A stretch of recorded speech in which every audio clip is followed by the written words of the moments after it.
आज का स्टोरी है मुझे बच्चा नहीं चाहिए। आरसी की आए दिन मियाँ से लड़ाई हो जाती है। झगड़ा इतना बढ़ जाता है कि आरसी सोचने लगती है कि इस आदमी के साथ पूरी जिंदगी कैसे काटेगी। डर लगता है कि कहीं किस दिन दाखिल उसे तलाक ही ना दे दे। बड़ी असुरक्षित सी जिंदगी जी रही थी। हर वक्त सीने में धुक धुकी सी लगी रहती। लड़ाई भी ऐसे मुद्दे पर कि कोई सुने तो हंसी निकल जाए। आदिल को सफाई की सनक थी। सनक भी ऐसी वैसी नहीं, बहुत बड़ी, उसे भी और उसकी माँ को भी। वो घर को किसी होटल की तरह चमकता हुआ देखना चाहते थे। धूल का कण ना मिले कहीं, हर चीज चमकती हुई हो। फर्श पर हर वक्त फिनाइल का पोछा। बाहर से आओ तो लगता है कि घर में नहीं किसी अस्पताल में घुसे हैं। आरसी यहाँ हर काम ऐसे संभाल संभाल कर करती थी, कहीं उससे कोई चूक ना हो जाए, कहीं उससे कुछ गिर ना जाए, कुछ टूट ना जाए। वह किचन को कई बार पूछती कि कहीं पानी की कोई बूंद पड़ी ना दिख जाए आदिल को।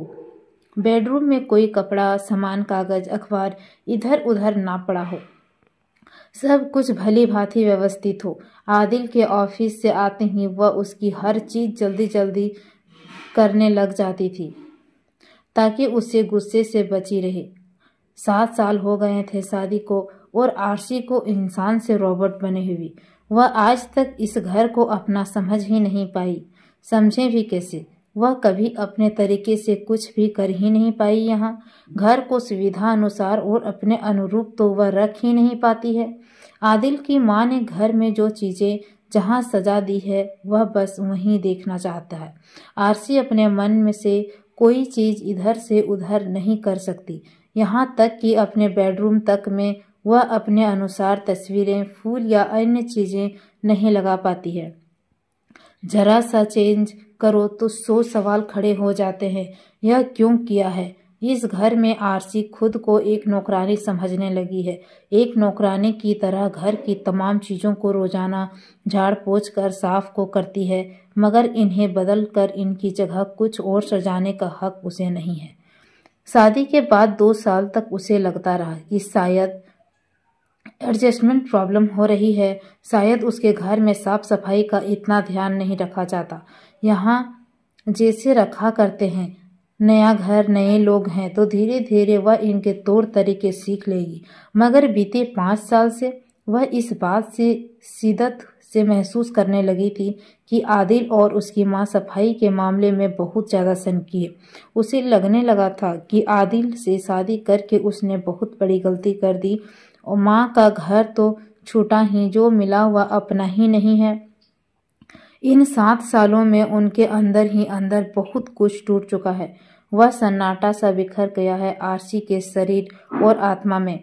7 सालों में वह बिल्कुल अकेली हो गई है। हाथ भी खाली, मन भी खाली और कोंख भी खाली।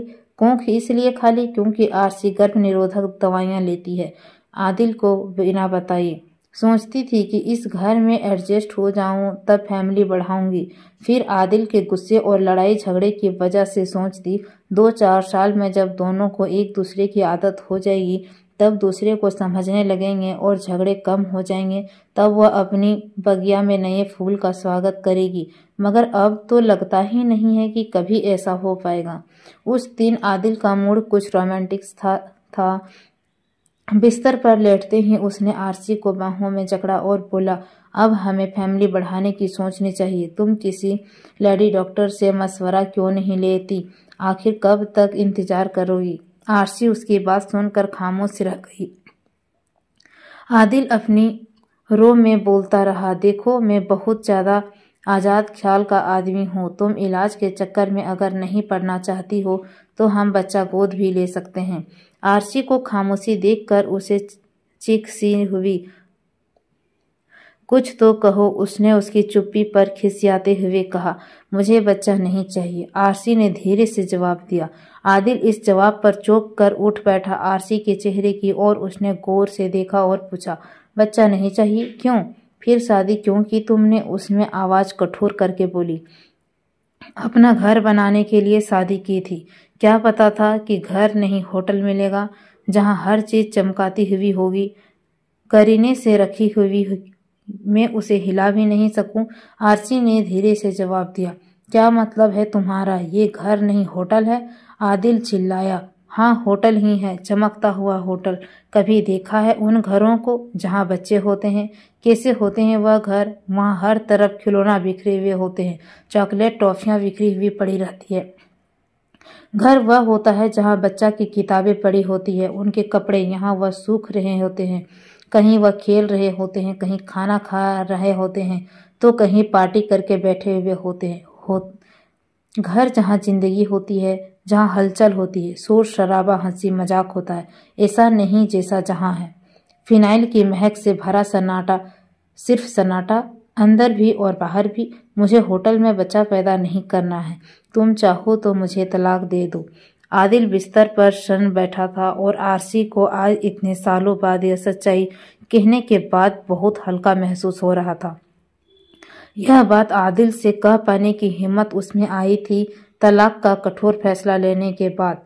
आदिल को उसी हाल में छोड़कर वह छत पर चली गई। आदिल इस बार होटल के ऊपर का आकाश देखने के लिए गया, क्योंकि कल सुबह उसे वहां से उड़ जाना था। मुझे उम्मीद है कि आपको मेरी स्टोरी पसंद आई होगी, तो प्लीज़ चैनल को सब्सक्राइब कर इसे शेयर करना ना भूलें।